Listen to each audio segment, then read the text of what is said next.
Thank you, everybody. Hey, hey, hey! Wow! I have two firsts. If I can double dip. If you keep it under 7 minutes. Oh, sure. Like we all have. Yes, exactly. So my first was my very first audition in New York City. I got a call from a manager. He said, you got to come down.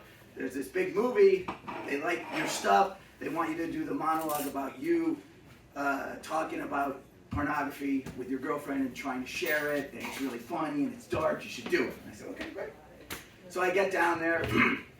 Back in the day, it was these are called cattle calls, and you actually could see the actor auditioning right way in the front.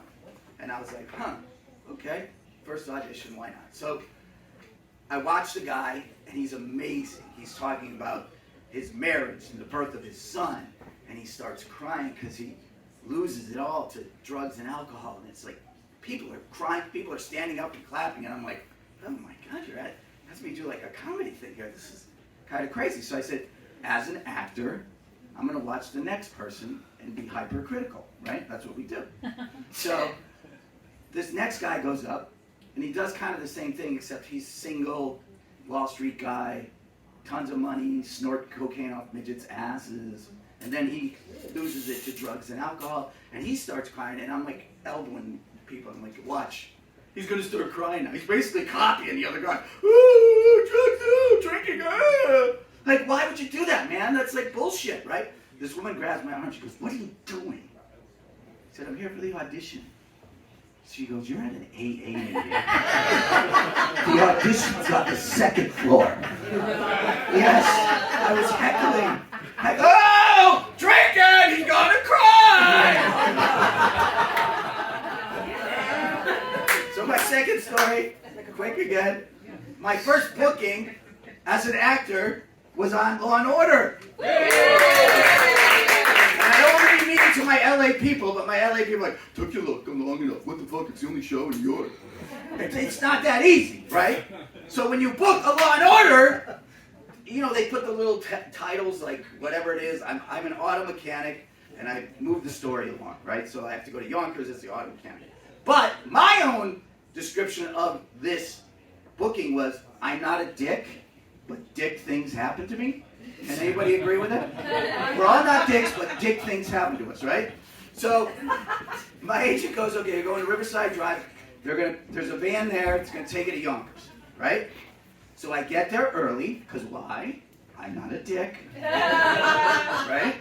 The van is there. I get into the back of the van. Why? Because I'm not a dick! I sit in the back of the van. I let people come in. The driver looks in the mirror and goes, okay, this is the van for extras only. And I'm like, oh, fuck. I'm sorry, man. I have a speaking part. I'm not. And they're like, oh, what a dick. And I'm like, I'm not a dick! As I'm climbing over them to get out of the van, to get into the other black van that's the same as this. I get into the black van with the speaking part people, and they're like, what a dick, you went into the extras van. I'm like, I'm not a dick! I got in the wrong van! I get out of the van. Now, the extras get out of their van, and they circle me like Lord of the Flies, right? Because I'm a dick now, right? And I'm like, I'm not a dick! So, I'm standing there also, Mr. Galinsky, Philip Galinsky, yeah? Oh, your trailer's right over here. I'm like, oh, fuck. I have to walk through the extras to get in my trailer. Fucking dick! Dick with a trailer? I'm like, I'm not a dick! I come out of the trailer dressed like an auto mechanic, right? Now, this part is weird.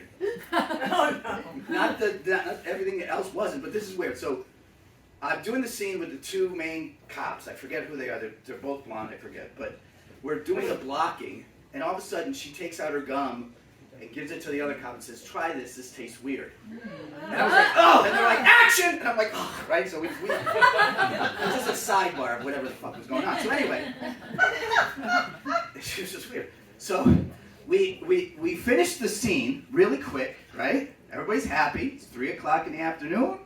Wow, everybody's going to get home early. Great job, Philip. Now the extras are kind of like, hey, he's not such a dick, right? So they let the main cops go. They let me go, but then the director's like, well, for continuity, the extras got to stay. So there's a little grumbling.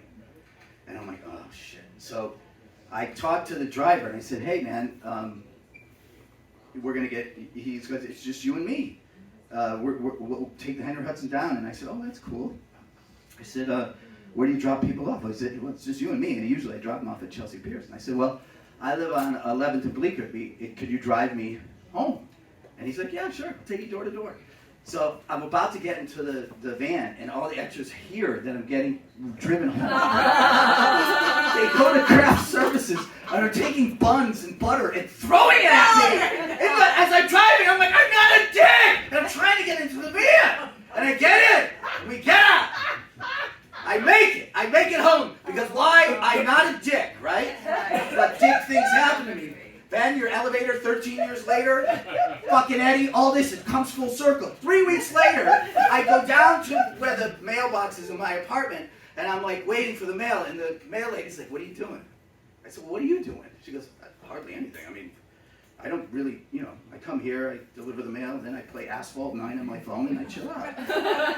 She's like, no one gets mail. I said, oh, I did an episode of Law & Order. I'm supposed to get my first check. And she's like, wow.